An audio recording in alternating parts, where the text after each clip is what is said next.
ये है मोदी सरकार की वो महत्वपूर्ण सड़क परियोजना जिसे भारतमाला नाम दिया गया है। ये 995 किलोमीटर की बनाई जा रही है। इस योजना के तहत रायपुर से विशाखापट्टनम तक 4 लेन और दुर्ग से आरंग तक 6 लेन सड़क बनेगी। योजना काफी सोच समझकर बनाई गई, इसमें तो कोई दो मत नहीं है। लेकिन सड़क बनाने के दौरान जो मुआवजा बांटा जाना था, उसमें हुए बंदरबाट ने फिर एक बार भ्रष्ट तंत्र की काली कमाई को सामने ला दिया है। ये मामला उस समय सामने आया जब मुआवजे के तौर पर 248 करोड़ की राशि बांटे जाने के बाद 78 करोड़ के और क्लेम आ गए। इसके बाद national highway authority of India ने राज्य सरकार से जो रिपोर्ट मांगी, उससे भ्रष्टाचार करने वालों की कलई खुल गई। हैरान करने वाला तथ्य सबके सामने है कि सही मायने में तो मुआवजा 35 करोड़ बनता था, लेकिन वितरण 248 करोड़ कर दिया गया, यानी सीधे सीधे 213 करोड़ का घोटाला। चाहे भारतमाला परियोजना का पैसा हो, तो जब पैसा भारत सरकार का है तो ये कैसे जांच करेगी? उसको सीबीआई देना चाहिए। पैसा तो भारत सरकार का है।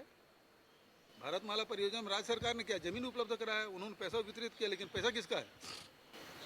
भारत सरकार का। जांच क्यों नहीं कर रहा? दाल में कुछ काला है। शुरुआती जांच में जो तथ्य सामने आए हैं, उससे पता चलता है कि कुछ सरकारी अधिकारियों, भूमाफियाओं और प्रभावशाली लोगों ने आपसी मिलीभगत से फर्जी दस्तावेजों के जरिए मुआवजे की राशि हड़प ली। अब इस घोटाले के बढ़ते दायरे को देखते हुए नेता प्रतिपक्ष चरणदास महंत ने प्रधानमंत्री कार्यालय, पीएमओ और केंद्रीय सड़क परिवहन मंत्री नितिन गडकरी को पत्र लिखकर सीबीआई जांच की मांग की है। मैंने विधानसभा में पूरे मंत्रिमंडल के समक्ष, पूरे सरकार के समक्ष ये साबित कर दिया था कि यहाँ जो अभनपुर परियोजना जो विशाखापट्टनम की ओर हमारी भारतमाला की रोड जा रही है, उसमें भारी मात्रा में भ्रष्टाचार हुआ है, जिसमें अलग अलग पार्टियों के लोग, सबके नाम आ रहे हैं। मैंने गडकरी जी को भी लिखा, कल पत्र उनको भेजा था। नरेंद्र मोदी जी को पत्र लिखा है कि आप इसका जांच करें कि इस पे केंद्रीय सरकार का पैसा लगा हुआ है। ये केंद्रीय सरकार का ही प्रोजेक्ट है। केंद्र सरकार के सीबीआई से इसकी जांच कराएं, ये मैंने प्रधानमंत्री जी से मांग की है। ये मुद्दा विधानसभा के बजट सत्र 2025 में भी जोर शोर से उठा था। इसके बाद राज्य मंत्रिमंडल ने इस मामले की जांच ईओडब्ल्यू को सौंपने का निर्णय लिया था। अब ईओडब्ल्यू ने भी जांच पूरी कर ली है। ऐसे में काफी हद तक तस्वीर साफ है और भाजपा सरकार इस मामले में पारदर्शिता के साथ साथ कार्रवाई की बात कह रही है। देखिए, भारतमाला परियोजना बहुत बड़ी परियोजना है, केंद्र सरकार की महत्वाकांक्षी योजना है। छत्तीसगढ़ में लोगों को सुविधाएं पहुंचाने के लिए हमारी सरकार आने के बाद इस परियोजना में लगातार मुआवजे के संबंध में शिकायतें प्राप्त हुई। इसमें 2-3 प्रकार की गड़बड़ियां हमको दिखी, तो कुछ लोगों को इसमें सस्पेंड भी किए हैं, और उसके बाद फिर जब ज़्यादा अनियमितता आई और विधानसभा में ये बात आया, तो इस विषय की गंभीरता को देखते हुए सरकार ने निर्णय लिया है कि इनको ईओडब्ल्यू को दिया जाए, और ईओडब्ल्यू जो है इस पे जांच कर रही है। वैसे तो भूमि अधिग्रहण अधिनियम 2013 पर नजर डालें तो यदि किसी हितग्राही की 5 लाख रुपए की जमीन अधिग्रहित की जाती है, तो उसे 5 लाख रुपए भूमि की कीमत, 5 लाख रुपए सोलिशियम मुआवजे के रूप में अतिरिक्त राशि और उतनी पुनर्वास सहायता भी दी जा सकती है। इस तरह कुल मिलाकर 15 से 20 लाख तक का मुआवजा एक हितग्राही को मिल सकता है। लेकिन घोटालेबाजों ने इस नियम का दुरुपयोग कर मुआवजे की रकम को छोटे प्लाटों की खरीदी बिक्री दिखाकर कृत्रिम रूप से बढ़ाया और करोड़ों की हेराफेरी कर दी। फिलहाल अब ये मामला जांच के दायरे में है और सियासी रंग भी इस मुद्दे पर खूब चढ़ा हुआ नजर आ रहा है। Bureau report, TV 24 news.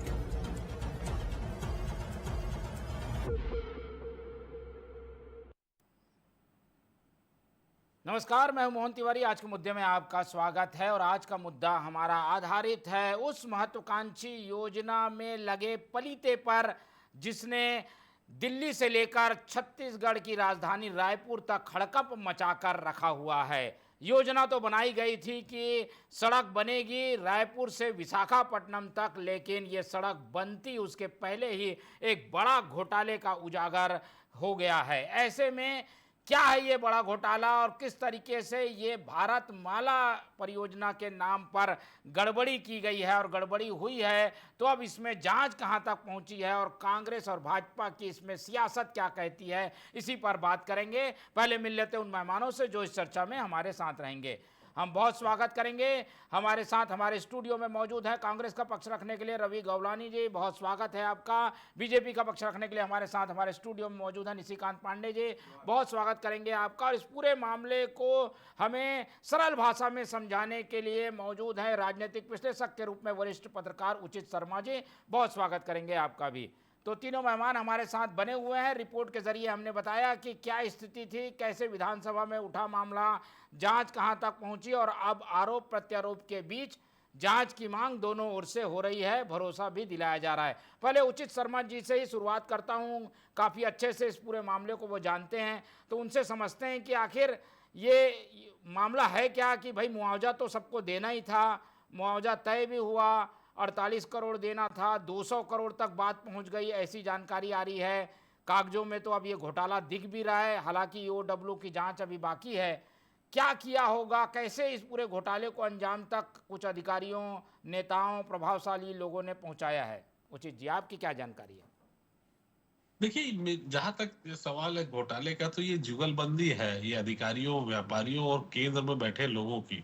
मैं इसमें उनको भी शामिल करता हूं ताकि उनको भी मालूम है, क्योंकि कोई भी चीजें हैं उसका डीपीआर बनता है। डीपीआर जब बनता है, मान लीजिए किसी भी चीज का डीपीआर अगर 1 लाख रुपए बनता है और उसी के भुगतान के लिए अगर 49 लाख दिया जाए तो कान तो खड़े होने लाजमी है ऊपर वालों के। तो ऐसा लेकिन हुआ नहीं, ऐसा संभव हुआ नहीं। और सबसे बड़े आश्चर्य की बात है कि ये इसमें व्यापारी शामिल हैं, नेता नगरी के लोग शामिल हैं, अधिकारी शामिल हैं और एनएचएआई के लोग भी शामिल हैं। और ये आपको बड़ा आश्चर्य हुआ कि ये रिपोर्ट तो उसी वक्त आ गई थी, कांग्रेस के वक्त। कांग्रेस चाहती तो इस पे बहुत अच्छे से कार्रवाई कर सकती थी, लेकिन करने वाले भी कांग्रेस ही, भारतीय जनता पार्टी के लोग भी, व्यापारी भी और अधिकारी भी। तो सब कुल मिला के सबकी आपस की एक बहुत अच्छी ट्यूनिंग है और ट्यून में भी है, ट्यूनिंग के साथ साथ ये ट्यून में भी है, पूरी मिली भगत के रूप में आप दे सकते हैं। लेकिन बड़े लोगों का आशीर्वाद, मैं कहूंगा कि पूर्व के मंत्री लोग का आशीर्वाद इसमें जरूर रहा होगा। अदरवाइज इतनी हिम्मत नहीं होती है किसी अकेले व्यापारी की, अधिकारी की, जब तक उनकी सरपरस्ती के ऊपर कोई किसी का हाथ ना हो। कुल मिला के ये जो चीज है कि जो 49 की जगह 231 करोड़ दे दिया गया है, इसमें केंद्र के लोगों ने भी, बड़ा आश्चर्य होता है कि केंद्र के लोगों के कान खड़े नहीं हुए हैं। तो ये बड़ा सोचने समझने की बात है कि नेक्सस राज्य का नहीं है, नेक्सस दिल्ली तक भी बैठा हुआ है। और भारतीय जनता पार्टी इतनी संजीदगी से 1.5 साल तक क्यों रुकी रही, अंटिल अनलेस जब तक विधानसभा में सवाल नहीं आ गया क्या भारतीय जनता पार्टी के अपने लोग शामिल हैं या भारतीय जनता पार्टी नितिन गडकरी के विभाग को और बदनाम करना चाहती है? ये भी हो सकता है, क्योंकि इतना ही काम अगर मोदी जी के विभाग में या अमित शाह के विभाग में हो जाता तो ये तो ऊपर से नीचे तक, चपरासी से लेके सीईओ तक सबको नाप देते। लेकिन क्या नितिन गडकरी जी को साइड लाइन करने दिया गया कि उनका काम है, वो जाने, हमको क्या करना है? ये भी आप लगा सकते हैं। यहाँ भी एक राजनीति, क्योंकि 2 धड़े है, नितिन गडकरी का अपना धड़ा है, अमित शाह जी का अपना धड़ा है। तो यहाँ ये भी हो सकता है कि उनका डिपार्टमेंट वो देखे। और सबसे बड़ी चीज कि ये अभी अंडर वैल्यूएशन में है। आप ये देखिए कि अभी इसमें जो आप देखे कि 2 आदमी की जो शिकायत थी उसमें एक छोटे से पार्ट पे जांच की गई है, एक छोटा सा पार्ट है। पूरा अगर प्रोजेक्ट को लेके, अगर पूरे छत्तीसगढ़ के और ये पूरे प्रोजेक्ट को लेके अगर जांच करने बैठे तो ये एक योजनाबद्ध तरीके से ऑर्गेनिक करप्शन किया गया है, मिली भगत करके, बहुत सिंपल ढंग से। जो इसी तरीके से जब मैं आपको बहुत पहले आपकी मेरी चर्चा हो रही थी तो डायवर्सन कैंसिल करा के जो नया रायपुर में खेल हो रहा था, सेम चीज यही है कि हम एकड़ों को जो है वो स्क्वायर फीट में नापे और स्क्वायर फीट से हम आपस में ही 4 भाइयों में बांट लें और 4 भाई जो है, क्योंकि एग्रीकल्चर लैंड का पैसा अलग मिलना है और रेसिडेंशियल का पैसा अलग मिलना है, ये आप और हम सभी जानते हैं। तो कुल मिला के ये कोई भी सरकार का हो या विपक्ष के हो, लोग, दोनों के लोग शामिल हैं, दोनों ने, सभी ने मोटा मुआवजा पाया है। और इतना मोटा मुआवजा पाया है 1 नंबर की रकम में कि जितना आप और हम सोच भी नहीं सकते। लेकिन सबसे पहले आप ये देखिए कि 2017 में ये आया तो सबसे पहले ये नक्शा किसके पास आता है या ये रोड मैप किसके पास आता है? स्टेट गवर्नमेंट का एक अप्रूवल लगता है इसमें। कौन थे मंत्री, कौन थे लोग शामिल, कौन बड़ी पोस्ट की पोस्ट पे थे, ये जांच का विषय होना ही चाहिए। और बड़े आश्चर्य की बात जी कि अभी भी इसमें क्रिमिनल एंगल नहीं देखा गया है, जी क्रिमिनल कॉन्स्पिरेसी नहीं देखी गई है। अभी जो जांच हुई है उसमें आप पटवारी को निलंबित किए, एसडीएम को निलंबित किए, लेकिन जो जांच में ये आया कि जो आपराधिक षड्यंत्र को लेके तो कोई चर्चा भी नहीं ना इसमें। इसकी जांच रिपोर्ट जब आप देखेंगे तो जो क्राइम हुआ है उसकी तो चर्चा ही नहीं है, और ठीक। क्राइम जो भी हुआ है तो थोड़ा सा पार्ट हुआ है। आप पूरे ठीक की है। जांच करा ले। छोटी छोटी बात, मेरी बात सही है, आप मुझे अभी थोड़ी देर के लिए कांग्रेसी बोल सकते हैं कि, जी जी लेकिन हकीकत है कि जनता की अगर मैं बात करूं तो ये विषय अगर केंद्र के पैसे का है, जो भूपेश जी कह रहे थे सीबीआई कि जांच होनी वाकई सीबीआई की जांच इस पे होनी चाहिए, मतलब आम जनमानस और विश्वास इससे डेवलप होगा। मेरे ख्याल से भारतीय जनता पार्टी के लोगों को, सत्ता में बैठे लोगों को ट्रांसपेरेंसी के लिए, अति विश्वास के लिए और पारदर्शिता के लिए अगर वो बात करते हैं तो निश्चित तौर पे ठीक। इसकी जांच सीबीआई से होनी चाहिए और बड़े स्तर पे होना चाहिए, बिल्कुल। जो अभी और उठने के हैं। बिल्कुल, मैं कहूं क्योंकि कि अभी आप और हम, ठीक है एक सेकंड और लूंगा मोहन जी, कि आप और हम अभी जिस विषय में चर्चा कर रहे हैं ये मात्र 15% है। ये बिल्कुल मात्र 15% के घोटाले की चर्चा है। अगर संपूर्ण चर्चा की जाए या जांच की जाए तो ये बहुत बड़ा विषय हो सकता है। ठीक जी है। मोहन जी। बिल्कुल, और जांच का विषय इसलिए है क्योंकि एक छोटे से पार्ट यानी अभनपुर के आसपास के मुआवजे की जांच की गई तो ये गड़बड़ी पाई गई। अभी तो विशाखापट्टनम तक ये सड़क बन रही है। क्या गड़बड़ी हो सकती है, कैसे जांच होनी चाहिए और जांच की एजेंसी कौन सी होनी चाहिए, इसी पर विवाद है। एक एक करके राजनीतिक दलों की ओर रुख करता हूं। पहले कांग्रेस से समझने की कोशिश करते हैं, क्योंकि कांग्रेस सीबीआई पे तो बहुत सवाल उठाती है, पर इस मामले में उसे सीबीआई भी पसंद है, सीबीआई की जांच भी वो चाहती है। रवि जी, क्या माजरा है? सीबीआई क्या कर लेगी? कुछ खास तरीके से जांच हो जाएगी क्या? सीबीआई पर इतना भरोसा क्यों? देखिए मोहन जी, इस मामले को पहले आप समझिए कि भारत सरकार का one of the dream project है भारतमाला, और भारतमाला प्रोजेक्ट में भ्रष्टाचार, भारतमाला प्रोजेक्ट में अनियमितता।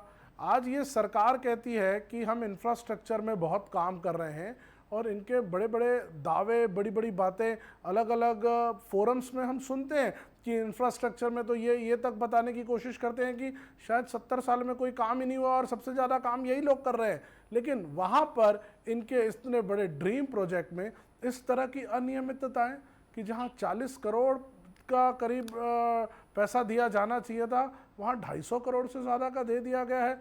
बिल्कुल सही बात है कि ऐसे में केंद्र सरकार और वहाँ पर बैठे हुए अधिकारी कर क्या रहे हैं, और अगर इसकी बात सदन से निकल करके आ रही है, जिसमें हमें कांग्रेस ने पूरी बातें उठाई हैं, और उसके बाद वर्तमान सरकार कहती है कि हाँ कुछ अनियमितता है और हम कुछ पटवारियों को निलंबन कर रहे हैं, तो मैं नहीं समझता कि ये सही जांच है। और अगर हम जांच की बात करेंगे, एजेंसियों की बात करेंगे, तो क्यों नहीं कहेंगे सीबीआई की जांच की जाए? क्या सीबीआई देश की एजेंसी नहीं है? क्या जांच करने के लिए सीबीआई से मांग कराना गलत बात है? क्या कोई असंवैधानिक या अलोकतांत्रिक बात कही है हमारे नेताओं ने? बिल्कुल नहीं। जांच करने की बात कह रहे हैं ना। एक तरफ सीबीआई जो है वो हमारे नेताओं के पीछे पड़ी हुई है, वो भूपेश बघेल जी की जांच करती है, वो विपक्ष के बाकी नेताओं की जांच करती है। तो अगर सत्ताधारी की अगर कोई एक्टिविटी के ऊपर कह रहे हैं कि जांच की जाए, अगर कह रहे हैं कि जिसमें केंद्र से पैसा आ रहा है उसको केंद्र की एजेंसी जांच की जाए, तो इसमें गलत क्या है? जांच तो करें, पता तो चले कि गड़बड़ी है कहां। और जैसा कि अभी हमारे वरिष्ठ पत्रकार जी कह रहे थे कि ये तो एक छोटी सी बात है, उन्होंने एक छोटी सी चीज निकाली है। क्या पता इस तरह का भ्रष्टाचार पूरे देश में हो रहा हो। छत्तीसगढ़ से इसकी शुरू हो गई है कि ये चीजें तकलीफदायक दिखनी शुरू हो गई, और अगर इसको मल्टीप्लाई करते जाएंगे तो देश में आप समझिए कितने लाखों करोड़ों का घोटाला लेकिन निकल शुरुआत करके आपकी आएगा। सरकार के समय से हुआ है, इसलिए थोड़ा सा संभल कर चलने की कांग्रेस को भी जरूरत नहीं लगती आपको कि कांग्रेस इसमें ज्यादा बैक फ्रंट फुट में आके खेल रही है? देखिए मोहन जी, आप एक बात समझिए, कांग्रेस पार्टी देश की सबसे पुरानी पार्टी में से एक है। भ्रष्टाचार न हमने पहले बर्दाश्त किया है, न हम अभी बर्दाश्त कर रहे हैं, न आगे करेंगे। अगर कांग्रेस पार्टी के बड़े नेता प्रतिपक्ष इस मामले को सदन में उठा रहे हैं तो आप इस मामले की गंभीरता को समझिए। वो कह रहे हैं कि इसकी निष्पक्ष जांच की जाए, वो ये भी कह रहे हैं कि अगर वर्तमान सरकार हमारी बात को नहीं सुनेगी तो कोर्ट में जाएंगे। मुझे बताइए क्या ये छोटी बात है? बहुत बड़ी बात है। इस पर वर्तमान सरकार को पूरा काम करना चाहिए। ठीक है पांडे जी, निष्पक्ष जांच होनी चाहिए। और जब विपक्ष मांग कर रहा है, आपके समय का मामला भी नहीं है, हाथ गंदे भी नहीं होने हैं, तो सही जांच हो जाए, सीबीआई को भी बुला लें। भाई कई मामलों में तो सीबीआई यहाँ जांच कर ही रही है, इसमें भी कर ले, इसमें क्या गलत है? मोहन जी, आपको, रवि गवलानी जी को, बड़े भाई उचित शर्मा जी को संध्या जोहार। देखिए बिल्कुल कोई दिक्कत नहीं है, लेकिन मतलब कॉन्ट्राडिक्शन क्या होता है कि वही सीबीआई अभी 10 दिन पहले खराब थी, वही सीबीआई की मांग अभी कांग्रेस पार्टी कर रही है, तो दोनों में से किसी एक पे माफ़ी मांग लेना चाहिए। दूसरा, देखिए बड़ा गंभीर विषय है, भारतमाला परियोजना की बात कर रहा हूँ, जिस प्रकार से बड़े भाई उचित शर्मा जी ने इसको एलोब्रेट किया, ये कांग्रेस शासन कालखंड का एक और नजराना प्रदेश की जनता के समक्ष प्रस्तुत किया गया है। देखिए जिस प्रकार से ये बंदरबाट हुआ है, बंदरबाट कैसे हुआ है कि मुआवजे को लेकर बड़े जमीन के टुकड़े को टुकड़ा किया गया, उसको दिखाया गया और उसके रेमुनेशन को बढ़ाया गया, मुआवजे को। ये बिना किसी सिंडिकेट के संभव नहीं है। तो जांच करा लीजिए ना, यही तो बात हो रही है। सीबीआई से क्यों नहीं हो रही है जांच? जी मोहन जी, मैं कंप्लीट कर लेता हूँ। तो देखिए अधिकारी, कर्मचारी और व्यापारी, ये 3 लोग पहले से अलग अलग मामले में जेल में। किस मामले में? भ्रष्टाचार के मामले में। फिर वही अधिकारी, कर्मचारी और व्यापारी फिर समक्ष आ गए। देखिए जांच हो रही है, सस्पेंशन किया गया है, ईओडब्ल्यू को जांच करने दीजिए। और मैं आपको आपके टीवी चैनल पे बड़े प्रमुखता से ये बात कह रहा हूँ कि किसी भी बांगड़ बिल्ले को बचाया नहीं जाएगा, संरक्षण और पोषित नहीं किया जाएगा। ये कालखंड कौन सा था जब ये मुआवजा बांटा गया है? क्या कालखंड था? रही बात कि केंद्र के पैसे हैं और केंद्र को इसकी जानकारी थी या नहीं थी, वो अलग विषय है, लेकिन ये मुआवजे को सब टोटल करना और उसके ज़मीन का आकलन करना, कीमत तय करना, सारे एसडीएम, तहसीलदार और पटवारी, उसके ऊपर जाएंगे तो एडीएम और कलेक्टर। तो क्या ये सारे इसको मिल के प्रदेश के जमीन का और भारतमाला, जो केंद्र सरकार का सबसे महत्वपूर्ण प्रोजेक्ट है, जिसके लिए ये जनहितैषी योजनाओं में को कलंकित करने का काम जो भी किया है, मैं तो आपके चैनल में बोल रहा हूँ कि जो भी XYZ, लेकिन महंत जी और कांग्रेस, महंत जी किसी और को टारगेट तो नहीं कर रहे हैं क्या? क्योंकि इस मामले में भी पूर्व भूपेश बघेल जी भी मांग नहीं, इस मामले में भी पूर्व दिग्गज मंत्री जो जांजगीर से चुनाव हार गए, उनका भी नाम सम्मिलित हो रहा है।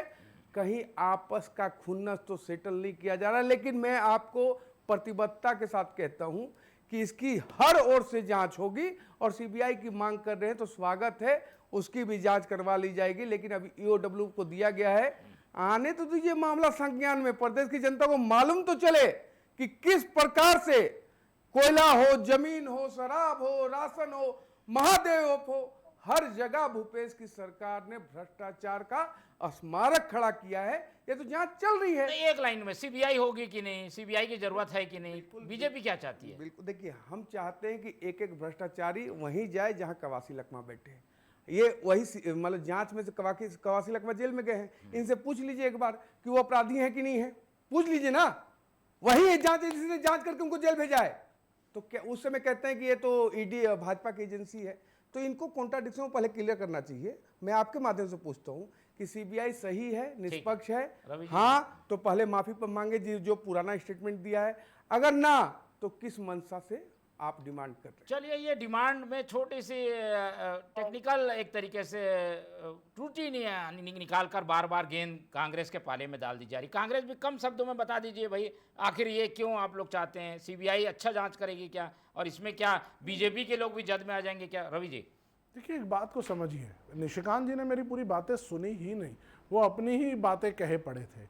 मैंने कहा कि जब सीबीआई और ईडी जैसी एजेंसीज सिर्फ विपक्ष नेताओं की जांच कर रही हैं कि दिल्ली में विपक्ष में कौन बैठा है, झारखंड में कौन बैठा है, या महाराष्ट्र में कौन बैठा है, छत्तीसगढ़ में कौन बैठा है, लेकिन जब मामला इनके द्वारा दिए गए पैसे का निकल करके आ रहा है, केंद्र सरकार के जो अधिकारी हैं, केंद्र सरकार में बैठे हुए जो नुमाइंदे हैं, उनकी बात निकल करके आ रही है, तो और अगर विपक्ष के नेता कह रहे हैं कि इसकी जांच सीबीआई से करवा लो, तो उसका तो भारतीय जनता पार्टी को स्वागत करना चाहिए। अगर एक मिनट निशिकांत जी, जल्दी अगर आपको लग रहा है भी कि है। आपकी एजेंसी सही अच्छे से काम कर रही है, निष्पक्ष काम करती है, तो स्वागत करके केस को सीबीआई को सौंपिए ना। अभी ईओडब्ल्यू के ऊपर ही बात क्यों हो रही है, स्थानीय कमिश्नरेट के ऊपर ही बात क्यों हो रही है, पहली बात। दूसरी बात, ये आप कह रहे हैं कि नजराना पुरानी सरकार के समय का था, ये किस तरह की बात कर रहे हैं? हमने ही मामला उठाया सदन में, हम ही जांच की मांग कर रहे हैं, और आप हम ही तो ये कह रहे हैं अरे अपने गिरबान में भी तो क्या डाल ये दो। क्योंकि जांच चल रही है ईओडब्ल्यू की, या कोई ऐसी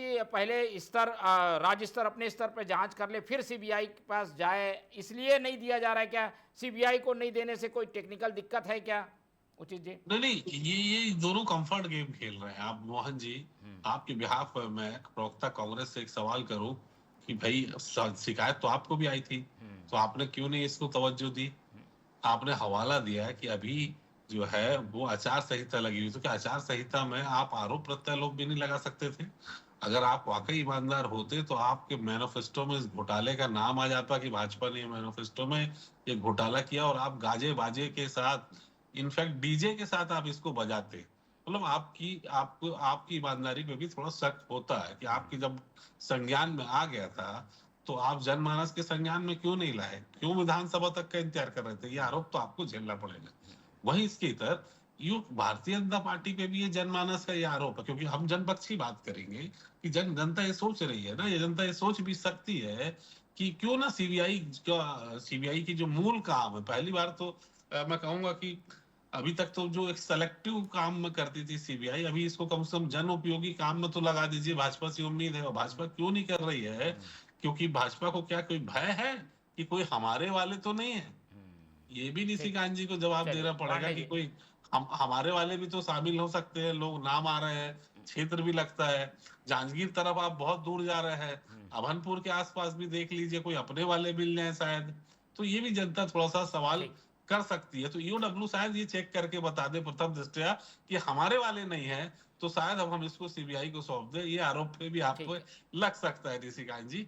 अगर वाकई आप ईमानदार हैं और पारदर्शिता रखना चाहते हैं तो इमीडिएट आपको सीबीआई को सौंपनी चाहिए थी। बहुत अच्छी मांग है, हम भी सीबीआई को देते, क्योंकि भ्रष्टाचार आप भी कह रहे हैं कि हमने नहीं किया, कांग्रेस भी कह रही भ्रष्टाचार हमने नहीं किया। तो क्या कल क्या देवेंद्र क्या बोलना चाहिए कि हमारे नितिन गडकरी जी आके भ्रष्टाचार कर लिए? ठीक है, नहीं ना, तो जवाब दीजिए कि आप करवाई सीबीआई जांच, आप पारदर्शिता दिखाइए। ऐसा बोलकर एक संदिग्ध परिस्थिति में आ गई है बीजेपी कि भाई अभी रुको, ईओडब्ल्यू कर रही है। एग्जैक्टली रुको नहीं। देखिए, मैं एक और बात कहता हूँ इससे पृथक होके। देखिए, सीबीआई छत्तीसगढ़ में ही है, कहीं जा नहीं रही, अभी जांच चल ही रही है, कई जगह जांच चल रही, कई जगह खुदाई हो रही है, इसकी भी जांच कर ली जाएगी। लेकिन मेरा विषय प्रमुखता से जो मैं उठा रहा हूँ कि कालखंड क्या था, वहाँ पे विधायक अगर कुछ मुआवजा आपकी सरकार के समय भी बटा है, कुछ पता होगा, मैं उससे इनकार नहीं करता। जांच होगी तो ऐसा थोड़ी होगा कि कांग्रेस के कालखंड तक का जांच होगा और उसके बाद के कालखंड का जांच नहीं होगा। ये टोटली मैटर जो है अधिकारी, व्यापारी और कर्मचारी का है। इसमें एक जनता तो दिखता है मुझे जो कि बिल्कुल मतलब साइलेंटली प्ले किया गया है। मैं फिर कहता हूं उचित शर्मा जी, सीबीआई की जांच से हमको कहीं कोई किंतु परंतु नहीं है। लेकिन अगर मैं आपके समक्ष बोल रहा हूं उचित शर्मा जी, अगर इसमें भारतीय जनता पार्टी का कोई भी कार्यकर्ता या नेता भी सम्मिलित होगा तो इसी डंके के चोट पर निशिकांत पांडे आपके समक्ष बोलेगा कि एकदम अक्षरशः निष्पक्ष कार्रवाई होनी चाहिए। कांग्रेस का भी कोई नहीं होगा, क्योंकि वो भी तो ताल ठोक कर कह रहे हैं, महंत जी पत्र लिख रहे हैं, मोहन जी बात कर रहे हैं, सीबीआई जांच की मांग कर रहे हैं, भूपेश बघेल बात कर रहे हैं। 10 सेकंड। देखिए, कालखंड कांग्रेस का है और पूरा भ्रष्टाचार का एक सिलसिलेवार आपको व्यवस्था मिलेगी 5 साल के विनाश के कालखंड का। तो ये असंभव है कि कांग्रेस पार्टी या कांग्रेस पार्टी का मुखिया इसमें सम्मिलित ना हो। तो इसको साबित करिए ना कुछ ऐसी जांच।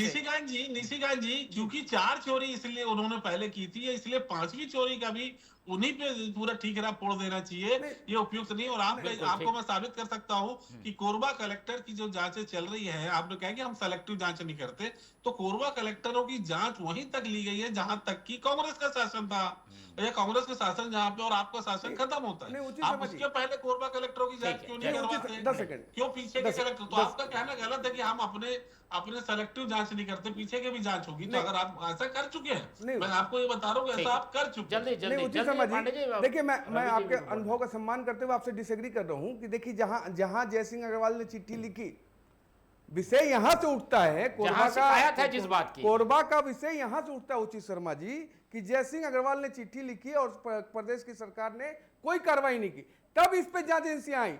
आपको इस बात को पृथक करके चलना पड़ेगा। मैं फिर कह रहा हूं आपको डंके की चोट पे कि पारदर्शिता के साथ निष्पक्ष जांच होगी। बस आप इनसे एक वो ले लीजिए विश्वास कि ये कोई आखिरी भी मिनट जांच में। होगी या कोई भी पकड़ाएगा तो रवि उसको जी। निर्दोष ना कहें। नहीं, कांग्रेस ने अपनी ओर से तो ऐसा दिखाया है कि भाई उनकी भूमिका होती तो ये इस तरीके की मांग नहीं करते, शांत तो बैठते। कवासी लखमा जी ने स्वीकार किया कि मैं हस्ताक्षर करता रहा, मैं अनपढ़ था। ठीक है कहाँ रवि मानते हैं ये? जी, रवि जी पूरी बातों का जवाब दे देंगे आखिरी मिनट में। देखिए मोहन जी, अभी भी ये नई बात निकल के आ रही है कि ठीक है सीबीआई को केस सौंप देते हैं, सीबीआई जांच करेगी। नहीं, अभी भी ये अपनी बातों को कह रहे हैं। तो मैं ये तो कर विश्वास, दूंगा क्या 2 किसी मिनट डिबेट में? निशिकांत जी, आप जब बोल रहे थे मैं चुप था, 2 मिनट सुनिए तो सही, सुनिए।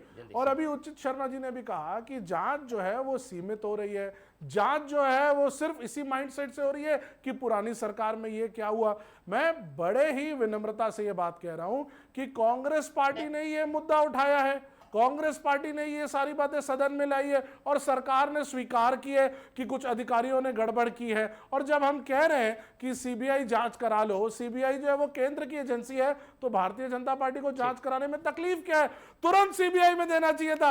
ये कह रहे हैं देख लेते हैं पहले लोकल लेवल पे, कहीं ना कहीं इनकी गड़बड़ियां, कहीं ना कहीं इनके नेताओं की मिलीभगत, कहीं ना कहीं वर्तमान सरकार के मंत्रियों की मिलीभगत की बू नजर आ रही है। जैसा कि भूपेश बघेल जी ने कहा कि दाल में कुछ काला है, निश्चित दाल में कुछ काला है, और हो सकता है कि शायद पूरी की पूरी दाल ही काली हो। कहीं ना कहीं गड़बड़ तो नजर आ रही है, कहीं ना कहीं इनके नेताओं की मिलीभगत तो नजर आ रही है। जांच होगी तो सारी चीजें सामने निकल कर आएंगी। ये लोग एक्सेप्ट तो करेंगे, हम देंगे, क्यों नहीं दे रहे हैं? दाल में कुछ तो है भाई, चलिए। दाल तो नहीं, लेकिन पूरे भूपेश बघेल की सरकार ये इनके पास कोई और विषय नहीं है। जब इनके ऊपर मामला निकल रहा है तो जवाब नहीं देना। आरोप नहीं है तो मैं क्या बोल रहा हूँ? आप बोल रहे हैं कि अभी घोषणा कर दी, मैं वो अधिकार क्षेत्र रखता हूँ क्या? आप ये तो बोल सकते हैं कि आप अपनी सरकार को बोलेंगे, आप ये तो बोल सकते हैं कि आप अपनी सरकार को बोलेंगे, आप ये भी नहीं बोल रहे हैं, क्यों नहीं बोल रहे हैं? पूरे कैबिनेट का अध्यादेश एक सांसद फाड़ दे, ये हमारे यहाँ नहीं हो सकता। आप ये क्यों नहीं बोल रहे हैं? आप अपनी सरकार से बात करेंगे। अभी तो परतें खुली है, लेकिन जांच होगी, निष्पक्ष जांच होगी, और एक एक बांगड़ बिलों को पकड़ के कवासी लखमा के पास बैठाया जाएगा। चलिए, और जांच के लिए हमेशा समय रहता है, तथ्य कभी छुपाए नहीं जा सकते, तथ्य सामने आएंगे और जांच जो भी है कुछ ना कुछ निकलेगा। तो एक बार फिर से इस पूरे मामले की चर्चा करेंगे। इस पूरी चर्चा में हमारे साथ रवि गवलानी जी जुड़े, उनका बहुत धन्यवाद। निशिकांत पांडे जी ने समय दिया, उनका धन्यवाद। और उचित शर्मा जी हमारे साथ बने रहे, उनका बहुत बहुत धन्यवाद। तो तीनों मेहमानों को धन्यवाद कहते हुए आज की ये चर्चा यहीं खत्म करते हैं और आप लोग से रखते हैं ये उम्मीद कि आप लोग देखते रहेंगे TV 24। रखिए अपना बहुत ख्याल। नमस्कार।